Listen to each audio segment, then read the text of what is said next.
नमस्कार मित्रांनो, दात दुखीवर घरगुती उपाय आपण या व्हिडिओच्या माध्यमातून समजून घेणार आहोत। अनेक व्यक्तींना डेंटल प्रॉब्लेम होत असतो।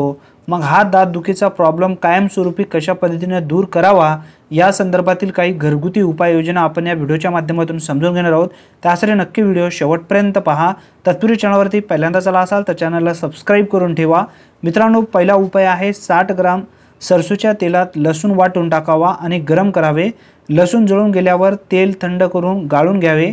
या तेलात 20 ग्राम जाळलेला ओवा टाकावा आणि 15 ग्राम वाटलेली शेंदे मीठ टाकावे आणि त्याचे दातांना मंजन करावे। यामुळे दाताचे साधारण आजार बरे होतात। 2-3 महिने वापर केला तर दातांचे पिवळेपणही कायमस्वरूपी जाते। मित्रांनो, त्यानंतर पुढचा उपाय सुद्धा महत्त्वपूर्ण आहे। तो उपाय सुद्धा आपण पूर्ण समजून घेणार आहोत। त्यासाठी नक्की व्हिडिओ शेवटपर्यंत पहा। मित्रांनो, दुसरा उपाय आहे दाताला कीड लागल्यावर लसणाची पाकळी दाताखाली ठेवावी। असे केल्याने दात दुखी कमी होते।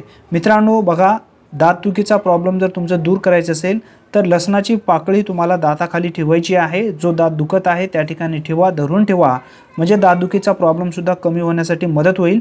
त्यानंतर तिसरा उपाय आहे तुळशीचे 5 अंगे, पान, बी, फूल, साल आणि मूळ यासह सुपारी आणि बदामाची साल 50 ग्राम घ्या।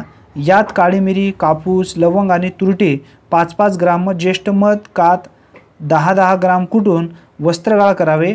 हे मंजन सकाळ संध्याकाळ वापरावे। त्यामुळे इतर दंत विकार देखील दूर होत असतात। यानंतर आपण शेवटचा उपाय समजून घेणार आहोत। अतिशय महत्त्वपूर्ण हा उपाय आहे। या चौथ्या उपायामुळे दंत विकाराचा कोणताही जर आजार असेल तर तो नक्की दूर होतो। तुळशीचे पाने आणि काळी मिरी कुटून गोळ्या तयार कराव्यात। ज्या दातात वेदना होत असतील तेथे ही गोळी दाबून धरावी। याने दातदुखी थांबते। यामुळे आराम सुद्धा चांगल्या पद्धतीने मिळत असतो। मित्रांनो, अतिशय महत्त्वपूर्ण ही माहिती आहे। जास्तीत जास्त तुमच्या मित्रांपर्यंत नक्की शेअर करा। चॅनलला आतापर्यंत सबस्क्राइब केलं नसेल तर सबस्क्राइब करून ठेवा। धन्यवाद।